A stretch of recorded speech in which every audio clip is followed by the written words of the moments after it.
Behold, trapped in a hellscape of their own invention, socially unaware old white men bound by the pretense of being fake lawyers yet knowing no law, no exquisite Latin terminology, they are inexplicably compelled to quibble over minutia, squabble over triflings, and bicker like those who value their backyards far too highly without even knowing the difference between an easement and an alleyway. At this very moment, you have entered the heart of the law offices of Quibble, Squabble, and Bicker. Let's get started. Welcome to another edition of the Law Offices of Quibble, Squabble, and Bicker with your hosts, Matt, Brendan, and Greg. And we have a very special guest today, author, scriptwriter, international consultant, and gadabout John Vorhaus, coming all the way from somewhere in the world. I'm not really sure where. He may be in California. It could be somewhere else. Just don't know. Can't tell from the background either. And he's going to help us later on when we deal with the client, A Plague of Ideas. And he is the first guest fake attorney who's brought his own client with him. So this is like groundbreaking happening today. Thank you, sir. But I did find out that Brendan has found a sponsor for today's show. So Brendan, if you could let us know what today's sponsor is. I'm sure everybody wants to know. Fantastic. So today's episode of Quibble, Squabble, and Bicker is brought to you by Divisipam. Are you feeling more reasonable or agreeable recently? Has your personal outrage about the shit other people think gotten to an all-time low? Can you not remember the last time you lost your marbles about something someone else said? Well, maybe it's time you tried Divisipam. Divisipam is formulated to ensure the maximum amount of upset with the least amount of thinking. Why compromise and work things out when you can bicker and fight until the end of the world?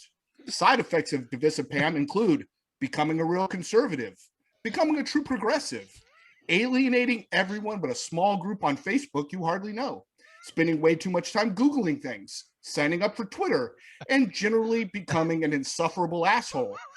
Divisipam is not for everybody, but it should be. Check with your corporately sponsored social engineer to find out if Divisipam is right for you. I want some. Will they send us free samples? You put a hell of a lot of thought into that one. Well scripted. I was not expecting that at all.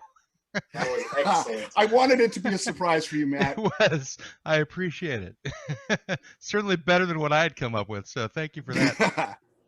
All right, so getting back to our guest, thank you for sitting through that, John. John Vorhaus, everybody, started in writing for sitcoms way back in the day, but maybe you want to take it a little bit earlier. I don't know how you want to start off the ride here today. Timing. You said timing or chiming? I'll get back to that in a minute. I have a long and checkered career of picking up shiny objects and putting them down again. That's a good way of understanding what I do. I've done sitcom. I've written a lot of books. I've traveled all over the world teaching and training writers.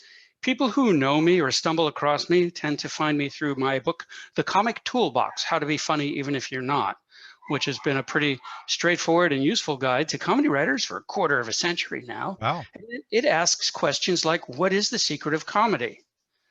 Now, if you go back and think about the first word I said, Shining. timing, you can see that joke completely doesn't work if the timing is wrong. I put the punchline a half a minute in front of the setup, and that can't possibly work. Well, we certainly would need to read the book, I think, to make We this need that podcast successful at all. Yeah, I think all of us need that book. We could write that off. No, I saw an interview with you where you said that you went into instructing people about things before you knew about the things you were instructing them on. Oh, dude, I'm still doing that. Okay. In August, I'm teaching a class at the Burbank Comedy Festival. I'm teaching a class in stand-up comedy. It'll be the first time I've ever taught a class in stand-up, live and in person. Later that day, I will be performing at the Burbank Comedy Festival, and that will also be the first time I have performed live, stand-up, live, and in person. So this idea of teaching things that I don't know how to do is so alive in my life right now. It's happening even as we speak. I did it with poker in a major way. Sorry, for context. I'm a recreational poker player who figured out that I could teach poker pretty well. And once I learned that I could do that, then I could grow my understanding of the game and teach it at the same time. And so that's why I have no fear of wandering into a situation like stand-up I've never been before and saying, hey guys, I can teach you. Do you feel like a hypocritical in any way whenever no. you do that? No, thank you. That's a really good question. Yeah. Think of me as an avid learner. Think of me as someone who is on a journey side by side with the people who are also taking the journey. Uh-huh. But maybe not side by side, maybe a step or two ahead, and not a step or two based on experience, but a step or two based on understanding of how comedy works, understanding how creativity works, understanding how setting up and running a practice of anything works. For I myself have set up a practice of situation comedy, singer-songwriter, novelist, nonfiction writer, artist. I know how to set up and run a practice. So if you could think of me as a guide, a couple of steps ahead of the troop saying, come on, kids, let's go this way. I think that's where my authority comes from, because since I don't know it inside and out, I look at it with certain wide-eyed wonder, which makes me, if nothing else, a super enthusiastic teacher. Do you think that your next book will be how to conduct brain surgery? Could very well be. I stay away from dangerous stuff like that. The example that always comes. I'll give it a shot. I'll show you guys how it's done. What's Where's my stapler and my staple remover? I can handle this. I would write about it and I would make the case for it, but I would never do it in real life. I think that I have a pretty good grasp of reality after all these years. I know, what's the line? A man's got to know his limitations. And things involving tools and sharp objects and climbing and digging and lifting, those are things best left to professionals as far as my personal involvement is concerned. So you picked more of the bullshit arenas. That's right. That's exactly right. That's exactly right. I define myself as a trustworthy liar. And who can you trust if not a trustworthy liar? Have you written a self-help book yet? Yeah, I've written a little book called How to Live Life, which is pretty straightforward. There you go. Yeah, I've written a book called How to Write Good, which is intentionally grammatically incorrect. I've written Comedy Writing for Life. A lot of my books focus on the relationship between your creative practice and your self-awareness and the general context of your life. To give you an example, whether you're a stand-up comic or a sitcom writer or an artist or a recording artist, if you have a job and you have family obligations, then you have built-in conflicts. You have a dynamic struggle to control your time and set it apart for your creative practice, to do the stuff you love to do. Everybody with me so far? Yeah, I'm still figuring out what I love to do, but yeah, go ahead. Yeah. Okay, so you understand that sometimes that's a space you have to negotiate with your job or your family. But for a lot of people, there's a secret conspiracy that exists between their fear of doing stuff creatively and all of the bullshit of outer reality. So instead of negotiating in good faith with their family or their job, they surrender to their family or job and they say, I can't be the creative person I want because there's just not enough time. There just aren't enough hours in the day. And Greg, it's really, sorry, go ahead. No, I just said Greg. I'm just accusing him of that. Oh, I don't have a wife and kids. I don't even have that excuse. You've surrendered everything to flipping burgers and Holocaust whiskey. That's true. Holocaust whiskey? Did I hear that right? No. He'll have to explain it. You did. I still don't know what he's talking about. It's basically, if you drink it, you're basically committing genocide against people. So that's what his form of It's like blood diamonds. John, do you have a wife and kids? I have a wife and grandkids.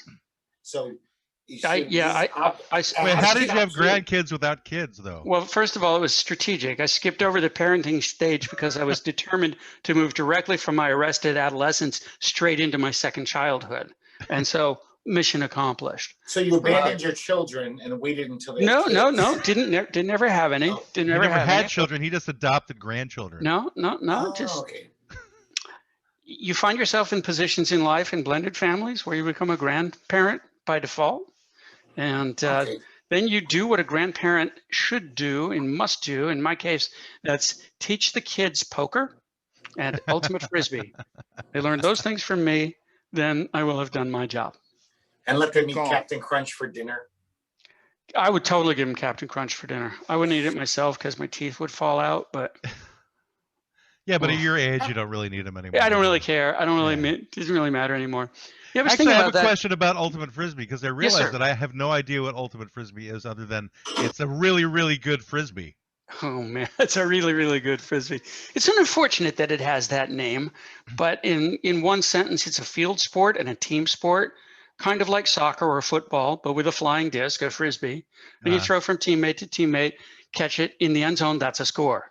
A lot of running, like soccer. oh, so it's Like not Frisbee golf, but it's not like frisbee golf. Frisbee it's golf is soccer a with a game Frisbee. you can play. Soccer with a frisbee is a good way of thinking about it. You can play Okay. frisbee golf with a beer in your hand, so it's not really a sport. But just don't throw the Hey, beer. hey, we play a lot of frisbee golf down here in Florida. It is a sport. It is a sport. Bowling. I'm with you, Bowling's not brother. a sport because you can drink a beer while you do And it. actually, as I think about it, many is the time I played Ultimate with a beer in my hand, so I just negated my own argument. Yeah, I you think just you have could to do have. any sport with a beer in your hand that it's still okay. Football, think you're right. soccer, I think fine with me. it could go horribly wrong. Skydiving? No, you could probably skydive. Skydiving Where- would be fine. Football Yeah, might be a little rough. Might go up You your could nose a totally little be a bit. you could How about totally be a highlight? right fielder. How about- You would totally be a right fielder in Highlight, in baseball. Highlight would be awesome with a beer in your hand. No, that's the fastest sport in the world. Are you crazy? Yeah, You no, hurt we got those yourself. big long scoops to get the can that you're That's throwing at right. each other. That's right. So Pour you the have beer the in it. you have just the beer in the shove it scoop. down, Yeah, there you go. And then you fling and drink. the beer. Right, but you wouldn't be doing it with Pepsi and wine, though. No. Yes. So, John, how did you get into TV sitcom writing? What was your Well, big break? just prior to starting that sitcom career, I spent 5 years singing and playing guitar and traveling the folk circuit of New England as a singer-songwriter. And it took me 5 years to discover there were two things I couldn't do particularly well: sing and play guitar. That's So I moved. But you did it for 5 years? I did it for 5. Well, I got a lot out of it. I got a lot of growth out of it.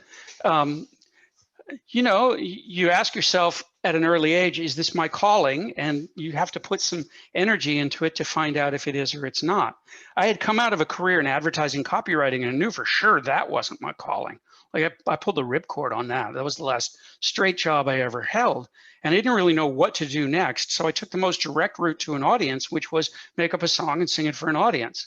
The practical matter of being a success in that career, I guess what it taught me was to be successful in anything, you have to be better than almost everyone.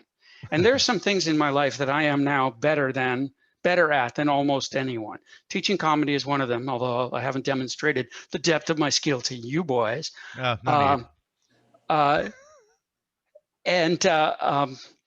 I don't know, solving creative process doesn't matter. The point is, couldn't make it as a singer-songwriter because I couldn't be the best. Came out to California, met a guy, a writer, a friend of a friend. I said, I want to learn about sitcom. And he said, well, I'll teach you, but you have to do two things. I said, what's that? The first is, he said, you have to pay attention. And the other is you have to pay it forward. And this is when I came to understand that a certain subset of Hollywood writers at that time, this was the middle of the 1980s, were very intent on being in service to other writers, helping up the ones who are coming along behind them, because they kind of understood that nobody in Hollywood was helping writers except other writers. So I was lucky to tap into this, I want to say, well, siblinghood, let's say, that's not brotherhood. But the part about sharing it with others, I really took that on board. And when I discovered that I could profoundly impact people's lives by teaching, then I had to figure out a way to both be a creative person, writing books, writing television shows, and also be a teacher at the same time, traveling around the world, helping other people develop their TV shows, helping other people learn their craft. Once I discovered that those two things could be active in my life side by side, that's when my life kind of settled into a productive groove that's lasted from my early 30s till today. So when we were discussing you before we had you on, Greg and I were having an argument regarding your talent since you wrote for Charles in Charge and Married with Children.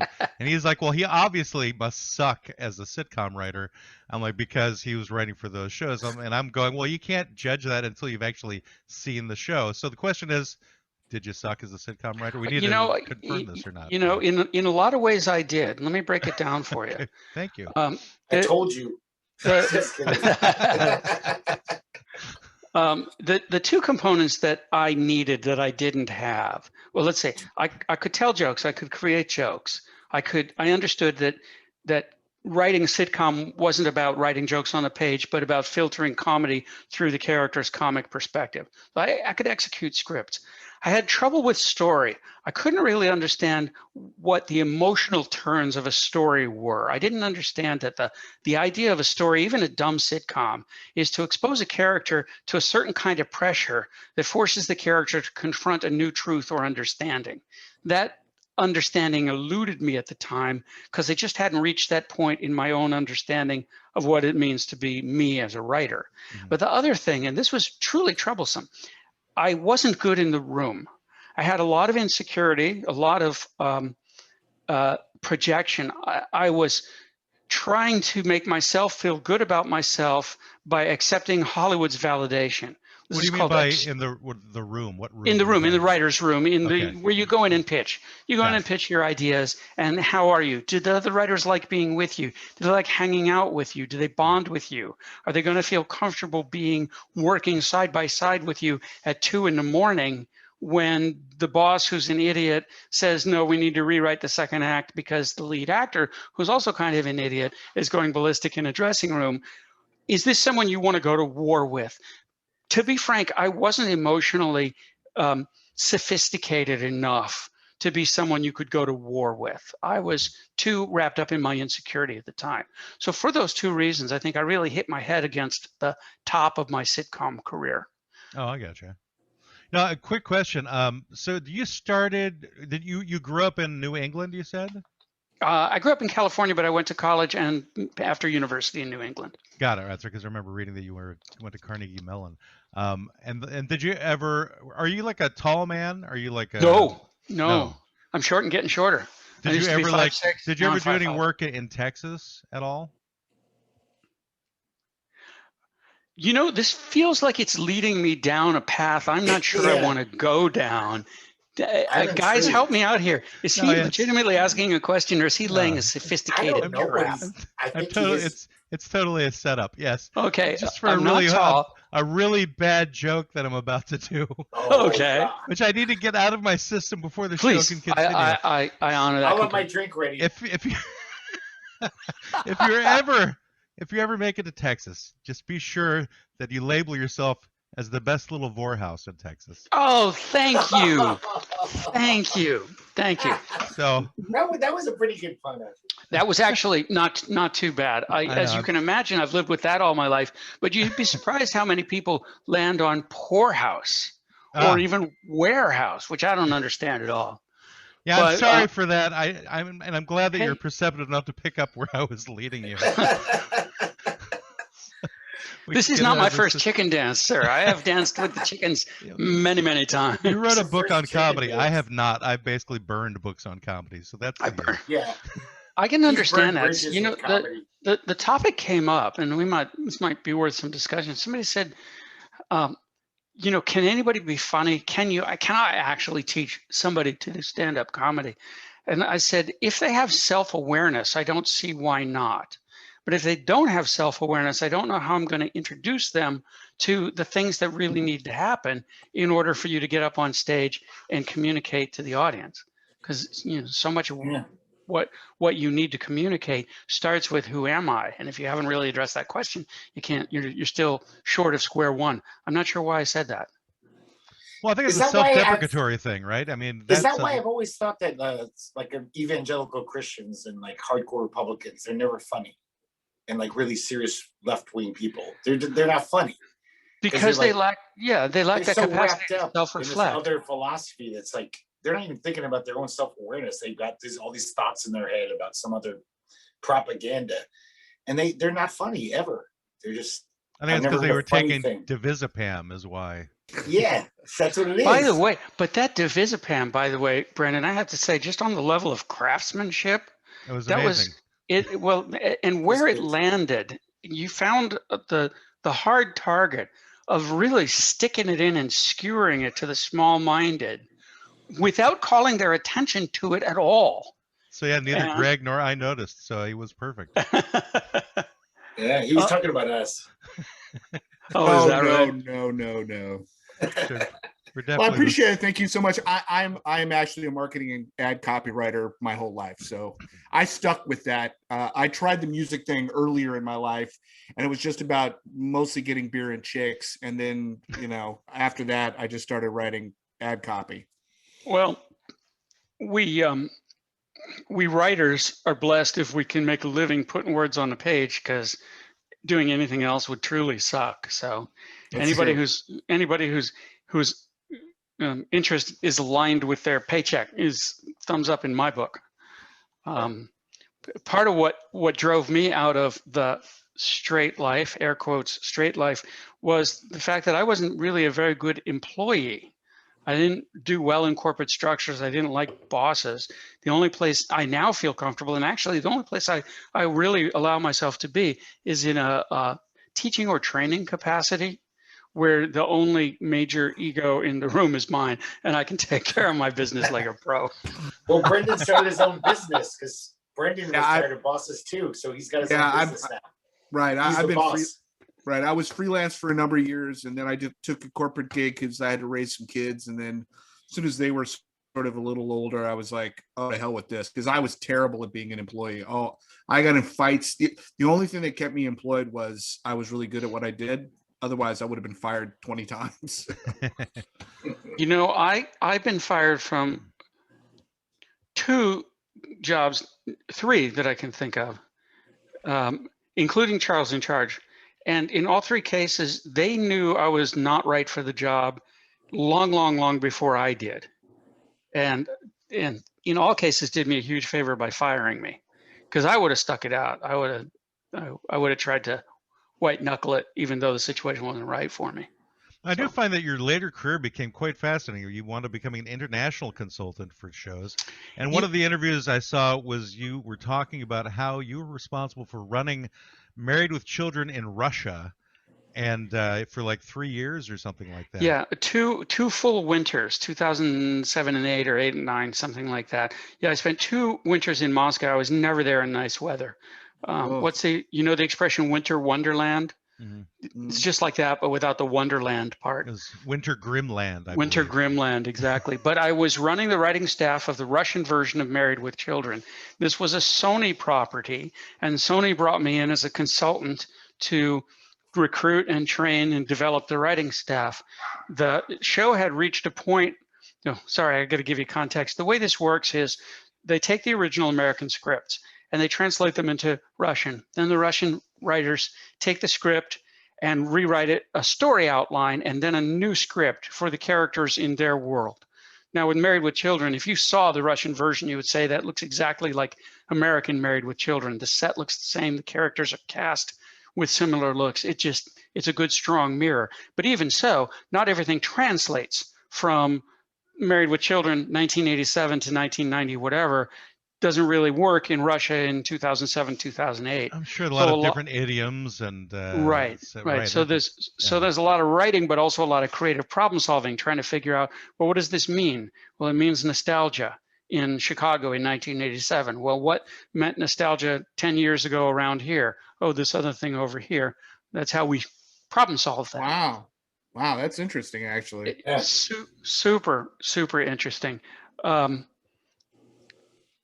The way Russian television works, they bought 13 seasons of Married with Children, wrote them, shot them, and broadcast them in about 3.5 years. They just burned through the material, sort of like Stalingrad kind of situation. 13 seasons in 3 years? 3.5 years. And so running it on a loop. Well, no, they do. They did. The American versions with subtitles or dubbing, big hits, and then the homegrown version, the adaptation, big hits. Then I came in to break new stories. I made a writer's room and hired the writers and brought them in and said, okay, we need to come up with new story ideas. You're going to pitch them. We're going to develop them. We'll make the story outline. Then we'll write the script. These are stories that had never been told in American television. They were developed specifically for the Russian audience. And this is where things got a little freaky for me, because my writers came to me with one story I remember. It's about something called Special Forces Day, which is a Russian military holiday basically marked by people from military units, paratroopers in particular, going around and beating the crap out of gay people. What is the name of this again? It's called Special Forces Day. Okay. Was that why it was made, to beat up gay people, or that's just what developed? It's just what's developed. So the storyline is on Special Forces Day, the youngest kid, the Bud character, gets beaten up by paratroopers because it's Special Forces Day. Not a bad story, but the grim reality underneath it. This is television that's being made in a homophobic culture. Don't imagine that it's not, because it's sexist, everything else you can think of. So the challenge for me is I want to be a good servant of the cause and make the television that makes sense for the people. But on the other hand, look at all of this stuff I'm touching on that I wouldn't touch with a 10-foot pole back home. Yeah. Wow. It's Chinatown, Jake. And so did you learn Russian to be there, or you just worked with a translator? No, I worked with a translator, and my translator was a godsend. She was a recent graduate from language school, 21, very sunny disposition. My nickname for her was Sunshine, and she was a strong antidote to the doom and gloom of my writing staff, who were generally just very downbeat people in the nature of Russians. So one of my challenges on this was sometimes I went toe to toe with them in not nice ways. Like I had to tell they'd pitch me a joke and they'd say, here's the joke we want to do. And I'd say, that's not funny. And they'd say, but it's funny in Russian. And I wouldn't be sure. And I wouldn't be sure if they were right or wrong, because three things were possible. Possibility number one, legitimately funny in Russian. I don't have enough cultural information to solve the puzzle of the joke. I buy that. Possibility number two, it's a translation thing. The joke works in Russian, but when you translate it in English, it doesn't hit the ear right, doesn't work. I buy that. Possibility number three, the joke doesn't work. The writer knows the joke doesn't work, but he's too lazy or scared to change it. And until I know the mind of that writer, I won't know which of those possibilities is true. And in the case of the Russians, I reached the conclusion a lot of times they were trying to sell me jokes that they knew weren't funny, and I had to push back at that. And so I was getting forceful. I'm not a very forceful person, but I was getting about as forceful as I get and angry as I get through a translator who kind of had to absorb all of this two-way flow of emotion. And I thought I would not like to have her job. And after a while, I thought I would not like to have my job. That's got to be tough, because of the things you said. I mean, humor, I don't speak another language, but my wife speaks too, in addition to English. And she told me one of the biggest things in terms of French or Spanish is understanding humor, in that you just don't get the jokes as they get laid into the language. It doesn't work. So that would be tough to have that. No, it's funny in Russian. I can totally see that. Duh, it's funny in Russian. And my Russian accent is so bad. The writers delighted in teaching me swear words in Russian and then asking me to say them because my accent is so bad. It was the height of hilarity. This was actually quite funny. I think the phrase was "polny pizdets," but I could be completely wrong. But anytime I needed to get a laugh, I would just say that, and they just think that was the funniest thing. I made a mistake in Australia once trying to get a comic sketch going called Aussie Shakespeare Theatre, where it's Shakespeare like Macbeth, but done with a heavy Australian accent, like "G'day, Sheilas. Oh, g'day, Macbeth." And and I pitched it to my writers, and they pointed out to me that that's actually how Shakespeare is performed in Australia, so there's no joke. So even when you're not crossing language barriers, but only culture barriers, you still have to stop and read a map and figure out where you're at. A lot of times you can figure out what is funny in the culture just by listening to the jokes and figuring out not whether you get it or not, but why they think it's funny. I'll give you an example. You guys are getting a real global cultural education here today.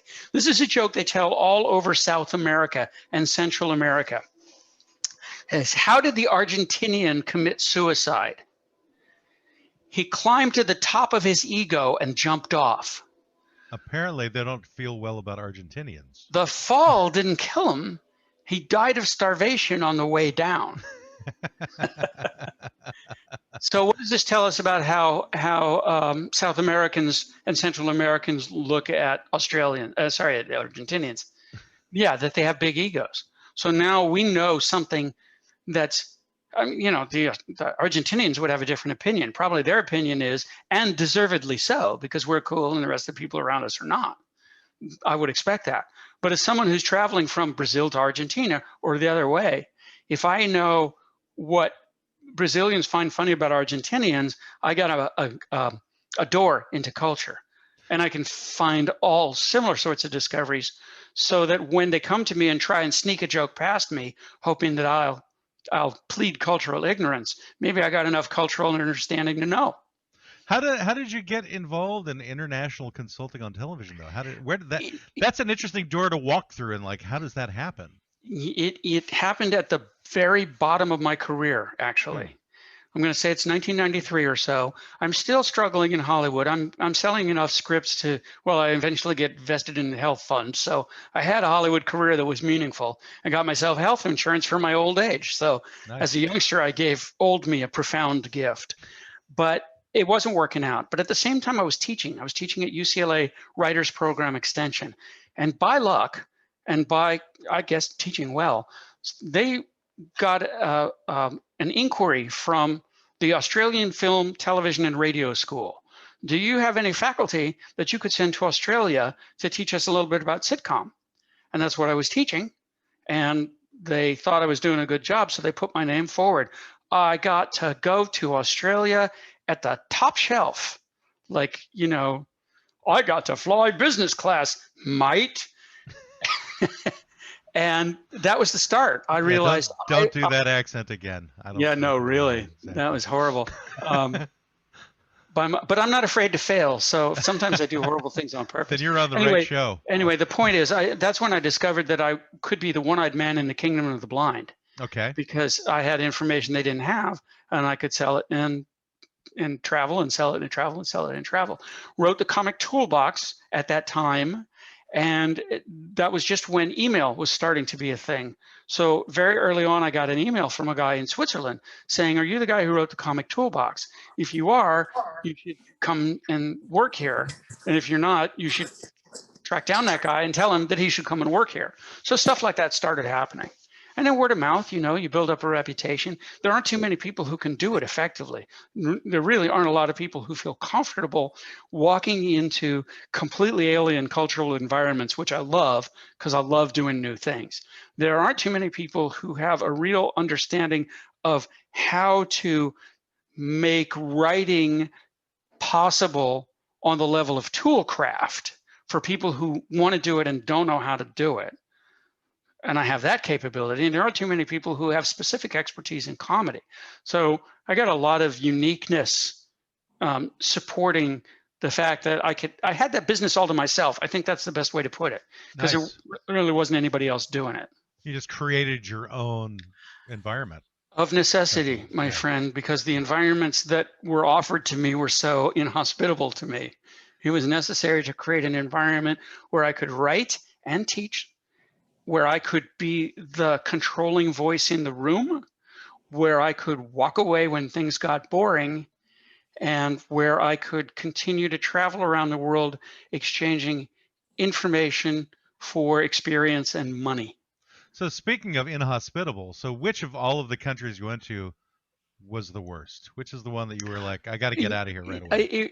At the end, it was Russia. At the end, it was just, I've been here too long, and this place is too not my vibe. The key to understanding Russia was given to me by somebody. I said, "Do you think there's a chance for democracy in Russia?" And he said, and I'm not going to do the accent, he said, "The thing you need to understand is that in 800 years, we haven't had 5 minutes of democracy." And so for someone who's steeped in democracy, and I mean that in the sense that my understanding is that American democracy is as much habit and tradition and religious belief as it is political system.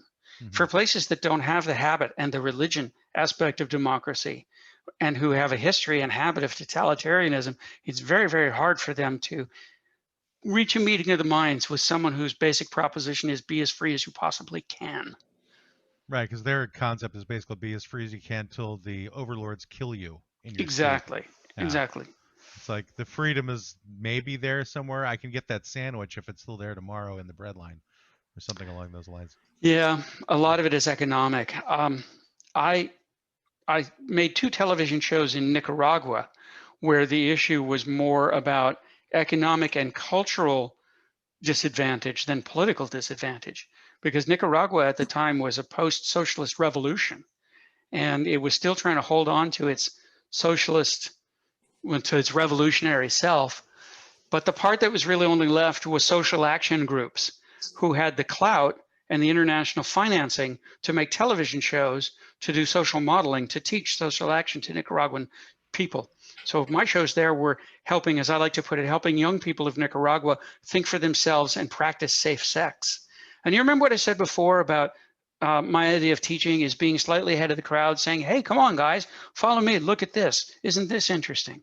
That was the same approach that was in the DNA of this show, because we understood that the audience of young people, poor people, gay people, trans people, really hurt and hurting people, women as a class, we understood that they didn't have the capacity to talk about stuff they needed to talk about.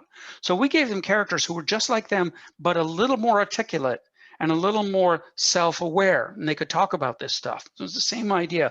I'm right here in front of you. The distance between me and you is not that far. Just follow in my footsteps, take these steps, and you'll get where you want to go. So you're like one of those guys who was infiltrating cultures to put in new ideas to try and change those ways of thinking? If by one of those guys infiltrating cultures to implant new ideas, you mean writer, I say yes. I guess that's what they do. That's what writers do. Yeah, of course. Of course. A writer, by my own definition, a writer is a subversive who uses entertainment to instruct. I'll say that again for you guys taking notes in the back of the class. Somebody turning notes over here? Okay. A writer is a subversive who uses entertainment to instruct. Registered trademark. It's those 3 black and white guys behind Matt. They're in the back of the class. That guy right there needs it really well. Yeah, he looks very confused. Yeah, that's a very good definition. I like it. Actually, that brings us to a really good point of the show where we can now bring out our client. And again, John was the one who found this client like about a month ago whenever we booked this interview. And so he doesn't remember the client very well, and we're going to have to get familiar with the client ourselves as the client walks in the door. The client is a plague of ideas. And to me, I think what that means is you can have so many different concepts to deal with, you don't know which one to pick to work with. That's what I'm kind of guessing. Oh, I remember this now. Is this like diarrhea of the mouth, kind of? I think this is the nature of our show, really. Diarrhea of the brain. Our show is such a plague of ideas that we're infecting people all the time with all of the ideas that come out of our head because we have no editing skills. And so, yeah, I know that from my own experience in terms of writing, whether it's writing, ad copy or writing something for a blog post or a website. I have so many ideas and so many thoughts and so many concepts. It is incumbent upon me to have a hard deadline. And as a writer, I will just fart around and fuck around until the very last minute where, the client or, the project manager, whoever it is like, that shit's due like tomorrow morning. You know that, right? And I'm like 6 o'clock going, oh yeah, right. And then suddenly I get focused. And if it wasn't for deadlines, I think I would just spin my wheels. I don't know. Okay, well, let's deconstruct that, Your Honor. Yes, Professor. Yes. This is a simple case of writer's block that's being artificially mitigated, I would say self-medicated with deadline. What's happening here is you're going through your creative process, and a little voice inside your head is saying, I'm not good enough. I call that voice my ferocious editor. And I actually wrote about it way, way, way back in the comic toolbox. He's been with me that long. A little voice inside my head says that's not going to work. If I give that voice too much bandwidth, that's when I stop writing, because I'm so afraid of writing that I simply can't put pen to page. And I'm so afraid of committing that even when I know it's my job to look at my choices and make a choice, or look at my options and make a choice. Still, my ferocious editor says, none of these choices is any good. You suck. It's no good. Now along comes the deadline, and the pressure of the deadline is like an enemy to the fear. It's a counterbalancing force. And once the pressure of the deadline becomes great enough, it overwhelms the fear and pushes it aside sufficiently forcefully that you can actually get the work done. So first we understand that procrastination is nothing more or less than a voice inside my head saying, this work is not good enough, therefore I suck, therefore I might as well not bother, and I stop. Everybody has it, everybody deals with it their whole life long. The best way to deal with it is to confront it directly and say, I see you, fear. I know that I judge myself. I'm going to try hard to evaluate rather than judge, and serve the work rather than serve my ego, be in my practice, do my best, make what choices seem right, and see how we go. Does your ferocious editor have an actual name, like Bobby or Joe? something? Joe's the name of the editor? No. That seems like not very creative. Swifty Lazar. Swifty Lazard. No, I never really thought of that. You should give him a name, because you need to have conversations with him. I mean, like call him over and talk to him and say, hey, you're screwing me up, buddy. Well, here's how that conversation goes. In my early days, I would spend 1 minute of writing and 5 minutes of worrying. Now I spend 5 minutes of writing and 1 minute of worrying. I've flipped the balance. I haven't eliminated fear, but I've come to terms with it just by confronting it over and over again, saying, yeah, I know. What was that word you used? You said wordying? Worrying. Oh, worrying. Got it. Worrying. I'm going deaf. Worry. I wanted to, Brendan, did that help at all? Caller? No, totally. You're absolutely caller number one. Yeah, you're absolutely right. I mean, I said all that knowing sort of what knowing all of those truths. Well, I mean, it's always good to hear it again, but yeah, no, it's totally true. It's like you sit there and as a writer, you go, this is the idea, and you're like, that sucks. And then this is the idea, no, that sucks. And that sucks. And then you just go away. And then you come back and you're like, God, was I fucking drunk? What the hell is all this? And then you write something different. First, you must entertain the possibility that you were, in fact, fucking drunk. Yes.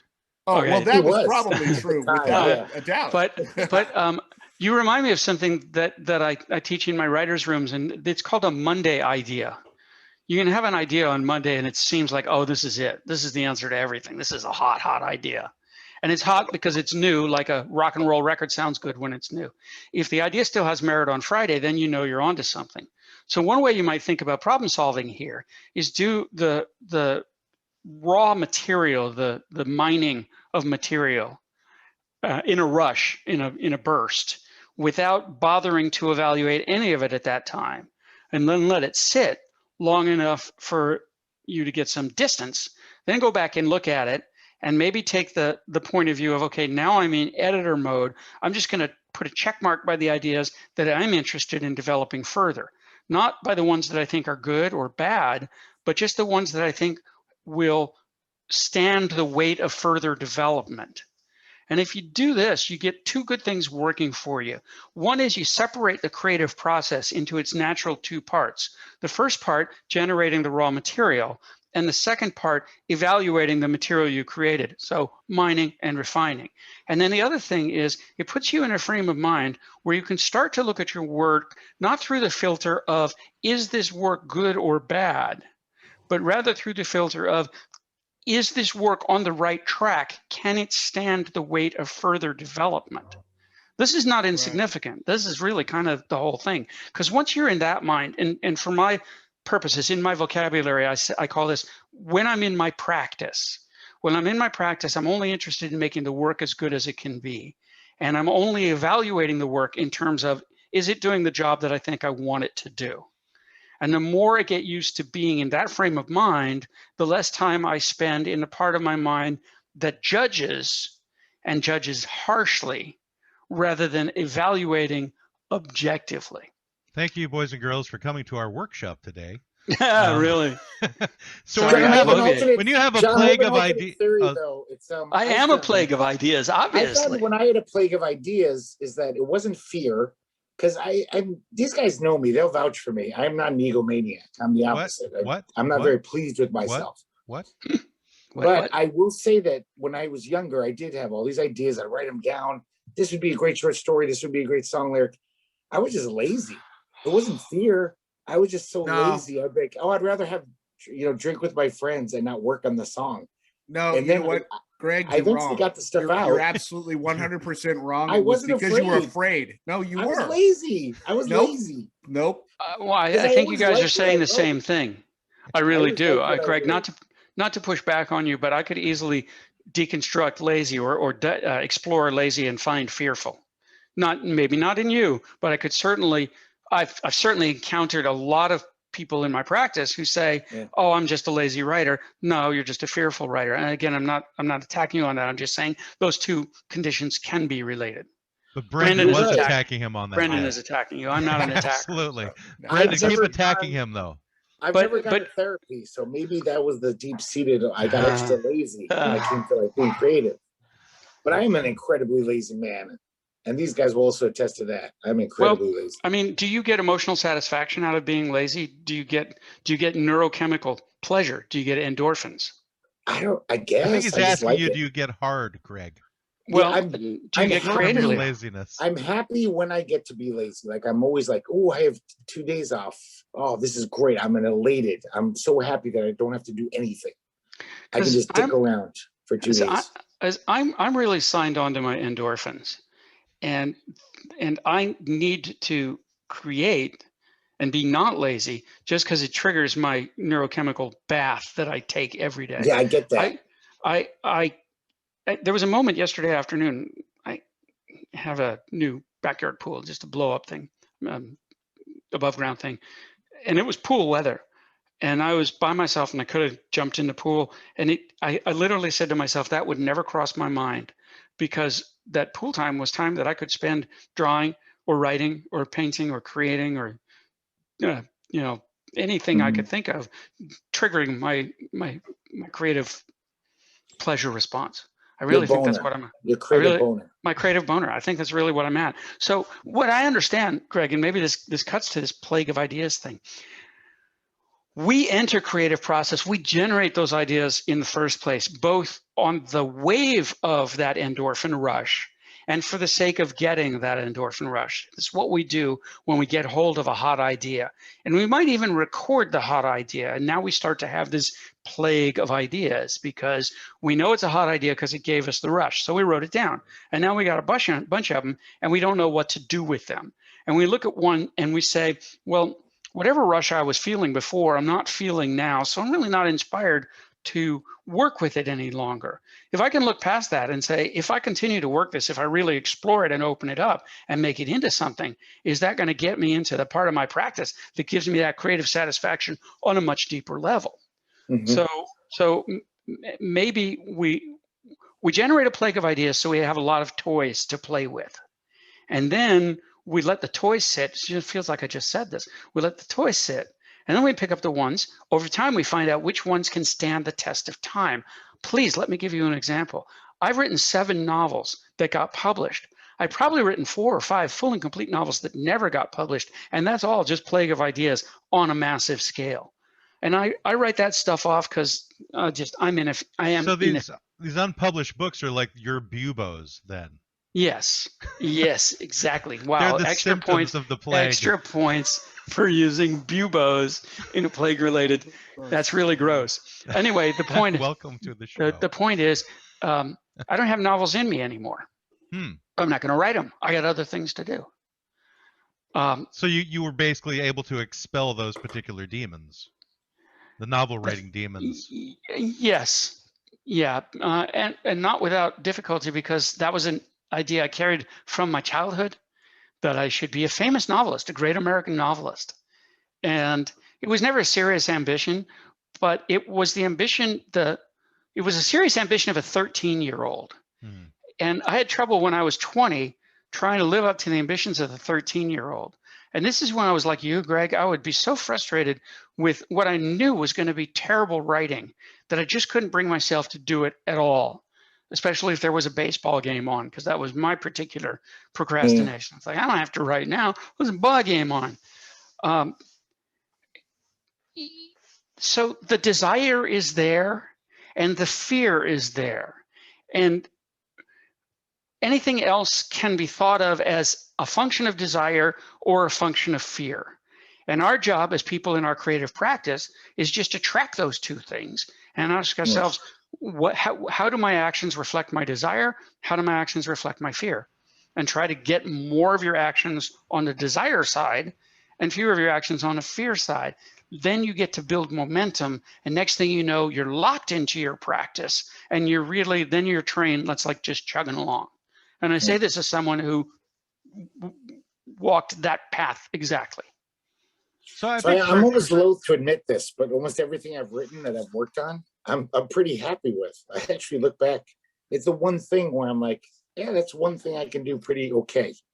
And so to me, it literally felt just like laziness because I wasn't scared of the outcome. I was like, yeah, usually when I put my mind to it, I can write something that's pretty decent. I think it has to do with importance too, Greg. In other words, a thing has to be important for you to want to do something about it. So I don't think laziness is part of it. I think you just didn't make it important enough for you to really want to do it. I guess, but I wanted to do it. I just didn't have the gumption because it takes a lot of work to write a good short story or, anything. It's effort. So I think the fear comes into not wanting to do the work.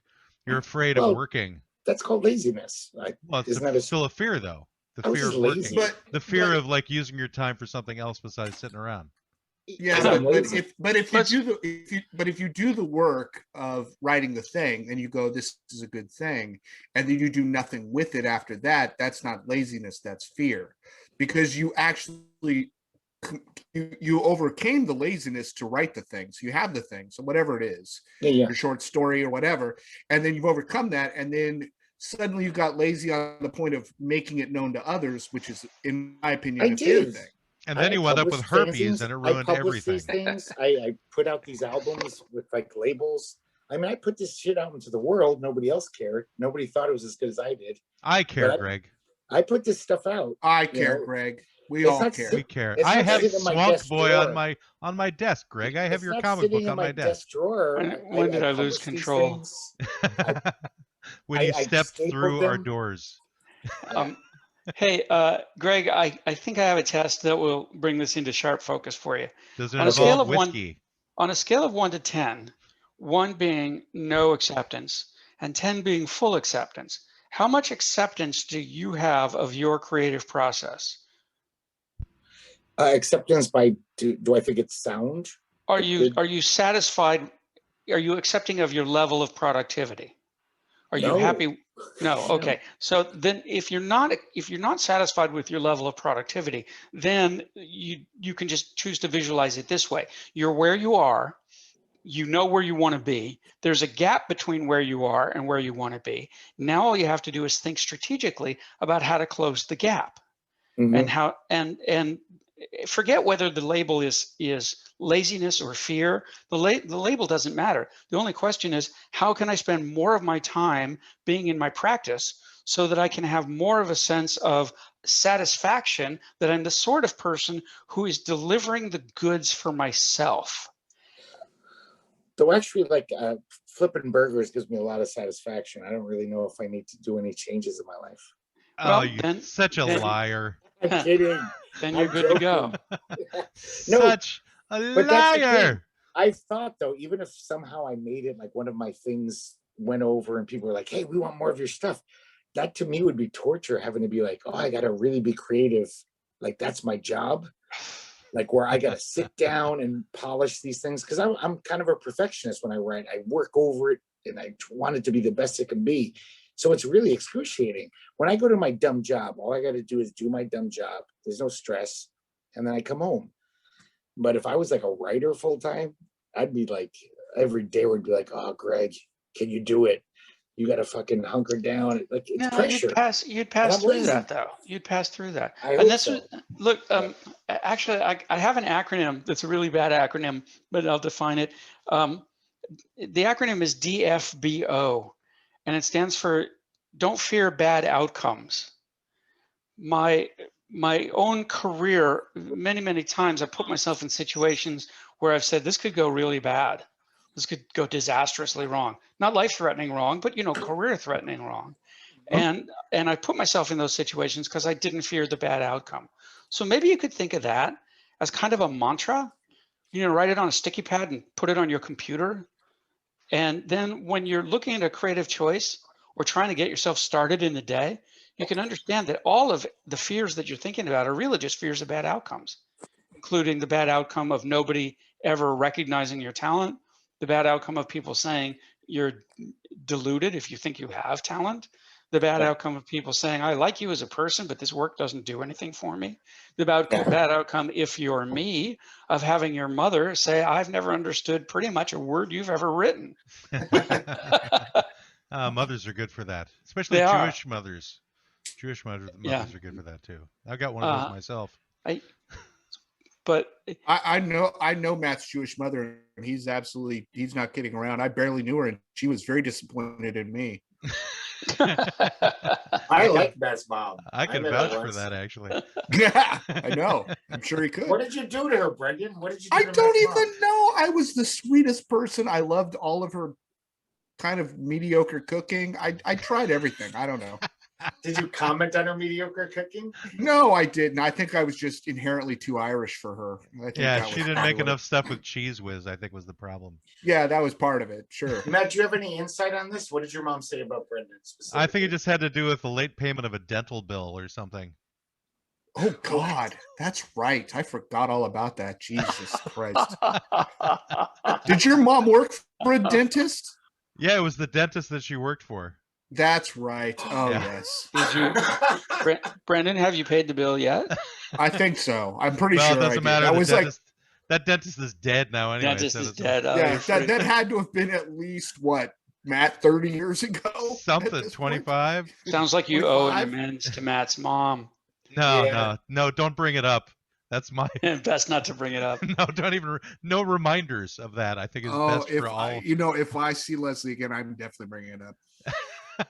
She's gonna be like, Well, "You're the she'll go right. You'll bring her right back into that time period. She'll go, I don't understand. We gave you guys so many opportunities. You got to pay like $5 or something. I could see that entire conversation already. And Brendan's head is frozen. Oh, there he's back. There's a Oh, that's a guy. great freeze too. It was the head tilted back, I laughing still got it. boisterously. I'm still seeing his freeze. It's not always the case that you have a signal. Yes. I can see John's faking being frozen right now. Thank you. I can His see the brain's frozen. slightly in the perception of the nostrils just flaring a tiny bit. Yes. And I can Well, see I don't know if you dug that deep into my resume, but it also includes, get it's not this, your nostrils. professional mime. Oh. My Didn't wife and get I into worked. that. My wife and I had an enterprise for a couple of years in the late 80s, early 90s called the White Glove Mime Service. We would dress as mimes and do to fairs and festivals, shopping malls and private events, corporate events. We made righteous money. And it was very, very important money to make because I was a struggling writer.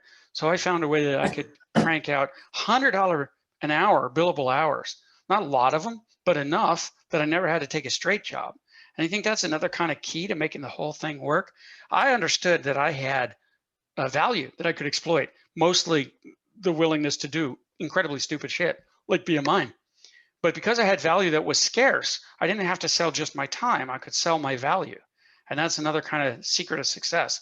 As long as you're selling your time, you really can't prosper because the price on your time is only going to be the same price that everybody else who has time to sell. Would you give us an example of miming right now? You're trapped in a box. He just did. Can we be trapped in a box that's filled with iron spikes? No, I won't do that. Someone did not. Yeah, it's like falling off a bicycle. Once you've done it, you never forget how. But it's really not that big a deal. It's clown stuff. You don't need skill. I didn't need expertise. I could stand still. I could, hinge my elbow. And that's all you really need to do. The rest is just interacting humorously and inventively. And did you do the whole Marcel Marceau thing with the white makeup and the beret? Yeah. Actually, a lot of times we Santa mimes at Christmas time and holiday, St. Patrick's Day, Valentine mimes, whatever.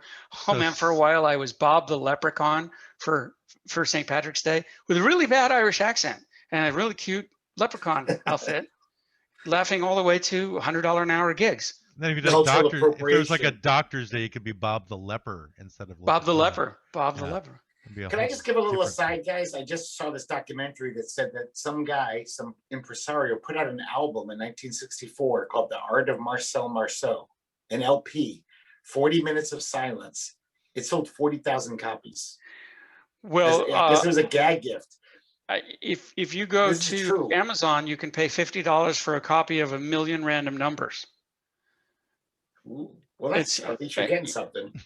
And you can pay $5 for my book, 1,000,000 Yes. Random Words, which is actually a much better value if you think about it. Is that what your book is? Is that book literally just I random words? literally have a book called 1,000,000 Random Words. It's only available what in it is? digital. Yeah, it's what it is. It's 1,000,000 Wow. Random Words. It was a kind of an intellectual exercise. I had a friend who could harvest 1,000,000 words and quickly format them to look like some kind of narrative, the odd quotation mark, paragraph breaks. So I made a file and I made a cover and I published it as a Amazon Kindle book. You can't print it because it'd be like 5,000 pages, but it's a great creative Kickstarter because the words are so strange and they sometimes end up side by side in weird combinations. You find character names, you find kind of descriptors, you find poetry. You can do all kinds of things with it. You can say, I'm going to open to a page at random, and I'm going to pick 3 words and write a story about those 3 words, whatever they are. Unfortunately, you only have 3 stars on Amazon for that book, whereas the rest of your books usually are 4 or 5 stars. That's pretty good, though. 3 stars for random words. It's probably people who don't get the joke. Well, that's just 2 ratings too. It's just 2 people. It's almost I like like the print magnet. length is 3,718 pages. I exaggerated, yes. But that's It's quite a almost like thing. refrigerator magnet poetry. You just put random words together. Something's Yes, gonna come up. it's like that. I do from time to time. And actually, Greg, when I'm feeling like I suck and I need something that's for surefire creative, going to get me started again, I'll just take a page of random words and I'll do what's called an exquisite corpse. And what that means is you just erase all the words you don't want and leave the words you want. Mm-hmm. And then you create a kind of a visual poetry that is a bunch of random words randomly spaced on an otherwise blank page. It's really very interesting. And Yeah, I this did is that in where a college. plague of ideas actually leads you, is to a book of random words. It's like, Well, that's the final plague. in defense of a plague of ideas, I describe myself as an inefficient writer, and it's true. I've probably written 10 times as much stuff as I've put out to the world. I mean, easily. When I think about all the spec scripts I wrote that went nowhere, when I think about the novels that went nowhere, I got tons of, and just 1,000 stillborn ideas, that never got beyond the level of, oh, wouldn't it be fun to do a movie called Trial by Jerry about an inept attorney named Jerry? I'm there had with you. I'm working with you on that one. Well, That's hey, right if you up can Matt's get it going, you'll do better than I've done with it in 40 years. Some of ideas are just like that. But I live off that plague. And if I'm grazing inefficiently, at least I'm grazing. At least I give myself enough fodder. I don't know what the right word is. Enough raw material that I can generate, if it's 1,000,000 random words or a white belt in art or how to live life, whatever I want to do next, I just make it and throw it out into the world, and it will have some kind of life or not have some kind of life in ways that I either can know or can't know. But none of that's my job. My job is to throw it all out the window and see if it lands. And if you embrace your creativity with that same kind of joie de vivre or don't give a damn, throw it out the window, see if it lands. You can have a beautiful career. John, I you think that seem was like a a great perfect- booster of other people. And I'm just curious, though. I think there's some people who just don't have many ideas, no matter what they do. It doesn't matter about their fear. They just don't. They're not that kind of person. They have to be the ideas. self-aware ones, Greg. They have to be self-aware. Look, Greg, my path isn't for everyone. My path is for people who want to have a creative practice and don't know how to go about it. my heart goes out to people who can't find happiness in creativity, because I've gotten so much happiness out of my creativity. And I know it's a bright and shining light in people's future. They engage with it, it's going to turn them on hard, and they're going to be better for it. I can't bring them to it. I hope that they have similar sources of happiness and acceptance in their life in other ways, their family, their kids, their loved ones. Because, you know, at the end of the day, we're just trying to, I put it this way not too long ago. If life is an amusement park ride, as I deem it to be, it can certainly be said of me that I haven't wasted my go. And what I would hope for every human on the planet is that they have a life experience that they can cherish as they're having it and when they have had it. I've stacked the deck heavily in my favor in that sense. I know I'm going to die happy for 1,000 reasons I don't need to get into now. No, for one reason, acceptance. I'm in acceptance of all of this. But other people's paths are their paths, and I can't force them on my path. If they're not on a path and they want to be on the path, that's when my heart breaks a little. I think that's a very good encapsulation for the end of our show. And what I would like you to do, if you have something in particular that you're promoting, or if there's a link to something you want people to know, please take the opportunity to promote anything you want to promote right now. Sounds like he's got 30 things. Thank you. Got a lot of shit. Thank you. A plague of things. I have a plague of things. So let's see if we can reduce the plague to a single vector. If you have my name, John Vorhaus, John Vorhaus, rhymes with, well, never mind. It's easy to remember. If you have my name, then you have my website, johnvorhaus.com, and there are books for sale and there's art to look at. If you have my name, you can go to Amazon and type it in and be instantly whisked to my Amazon author webpage, where you'll find a whole lot of other books and audiobooks that are completely awesome, because I did the author narrated audio as well, because I did that too.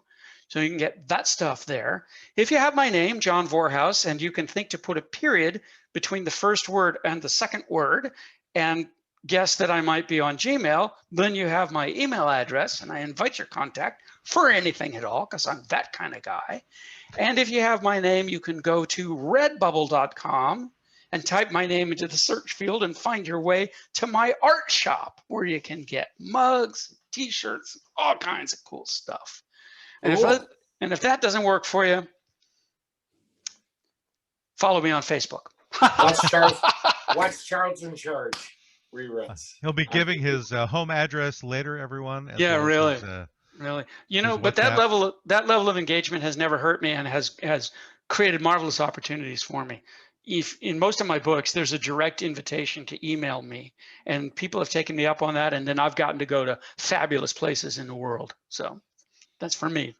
All right. Well, I want to thank you very much. That is John Vorhaus, everybody, who has been an author, a novelist, and TV scriptwriter, and international consultant to Russians and Argentinians alike, and also has helped us today with our client, A Plague of Ideas. And John, you've helped us. This has been like a TED Talk today. Thank you. We've never had like a TED Talk. I felt like you and Brendan were going through therapy today. Yeah, it was. John's a smart guy. Oh, it's good. I learned a lot. Well, thank you, guys. I used to tell this joke, don't thank me, I define myself through service. But John Wesley Harding, the songwriter, said, your jokes will become your reality. So in a sense, I am grateful for your appreciation, because I am in service. So, and we'll try to continue to do so. Well, next time we see you, hopefully you'll be wearing a butler's outfit.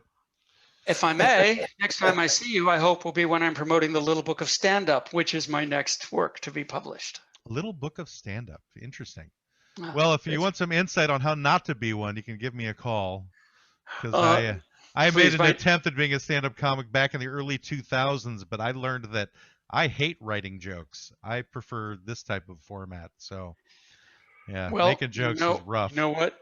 As Buckaroo Banzai once said, wherever you go, there you are. I continue to be. Wow. That's a reference. All right. Well, that brings us. That's the little Vorhaus in Texas. You're pretty good at writing jokes, apparently. That was in my head. I couldn't get rid of it. Oh, Brendan, who are we sponsored by again today, Brendan? Oh, of course. We're sponsored by Divisipam. Divisipam. for your divisive needs. For all your Yes. divisive needs. Okay, It's a good. suppository. Take it suppositorily. You can take it orally or up the ass. It's really up to you. All right. Well, this But has if you, been, depending on which way you take it, you're probably going to argue with somebody about that. it's happening now. All right. Once again, you guys have listened to the law offices of Quibble, Squabble, and Bicker. If you've made it all the way through, I pity you. But we'll see you next week. Your consultation with the law offices of Quibble, Squabble, and Bicker has ended. You may pay your retainer at www.qsblaw.org. Please exit to the right of the water cooler and grab a candy from the front desk. We hope to see you again soon, but you need to leave now. I said leave. Why don't they ever listen? Get out! Get out!